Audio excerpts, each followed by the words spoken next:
السلام عليكم ورحمة الله وبركاته وأنا ذي سلامي دمان أصحابتك وحرن كنال كينا كسو دوادا عشر كيني مانتا وحان روا إنان كالو سيدي أيا لو سميا كاسل أرتو مركو كواد إنتان كالين كاسل بقرك واحد أوجيت إنو udaqaaqo iskuweerada u dhow hadda boqorku wayna wuxuu tagi karaa iskuweeradan sidoo kale boqorkan cadna wuxuu tagi karaa iskuweeradan laakiin ma tagi karo markii aad sida sharcigii hore aad u soo baratay ma tagi karo C8 boqorkan cadna ma tagi karo C1 labadaas ma awoodaan inay tagaan laakiin marka kaliya ee lagu ogol yahay inuu boqorkaaga boodo oo uu tago laba iskuweer laba guuritaan uu sameeyo waa marka uu sameynayo castle tusaale ahaan hadda cadaanku wuxuu sameynayaa castle wuxuu aadayaa F1 G1 ka bacdina ruuga way soo boodaysaa ogow marka kaliya ee la ogol yahay inay xubin boodana waa markii aad sameynaysid castle oo waxa boodaysa waa ruuga waa qalcadda sidoo kale madowgana wuxuu sameynayaa D8 C8 ka bacdina ruuga ayaa soo boodaysa waxay imaanaysaa D8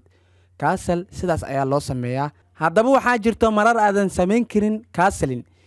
lambar 1 waa in uusan boqorkaaga dhaqaaqin ama ruugaaga mid ka mid ah labadaas waa inaysan dhaqaaq sameynin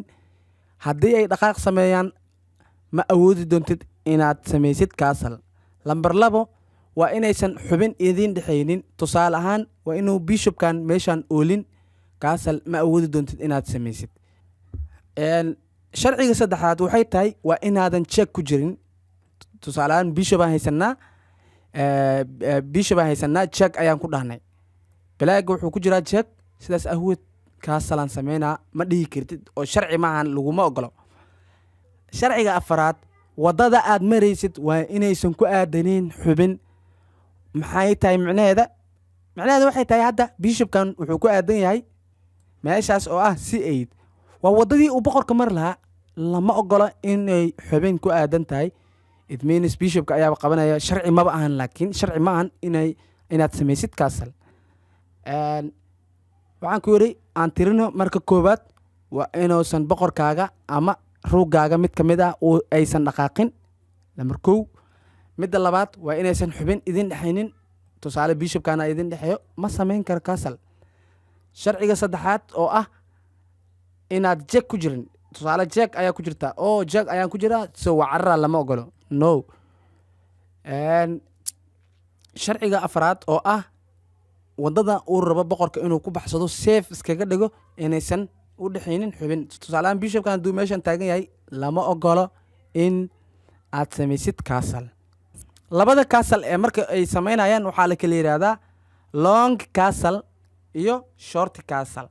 tusaale ahaan hadda sida caadiga aan ku soo celino kuwiinta waxay ku istaagtaa mar walba D1 iyo D8 labada kuwiin meesha ay ku istaageen dhanka boqorka waa intee marka cadaanka hadaa fiirisid dhanka boqorka waa inta madowgana waa intee dhanka boqorka waa dhankan madowga hadii uu aado dhankan waxa la leeyahay dhanka boqorka ayuu aaday oo castle u sameeyay cadaanka hadii dhankan aadan waxa la leeyahay dhanka boqorka ayuu castle u sameeyay hadii dhankan kale u aadana dhanka kuwiinka sababtoo kuwiinka ayaa inta jirto hadda naga bixi labadooda maadaama aan fahnay so marka inta castle u samaysid waxa laga wadaa dhanka kaas wuxuu castle u sameeyay dhanka kuwiinta cadaankana castle ayuu sameeyay wuxuu castle u sameeyay dhanka boqorka casharkeena maantana intaas ayuu ku egyahay wassalaamu calaykum waraxmatullaahi wabarakaatuh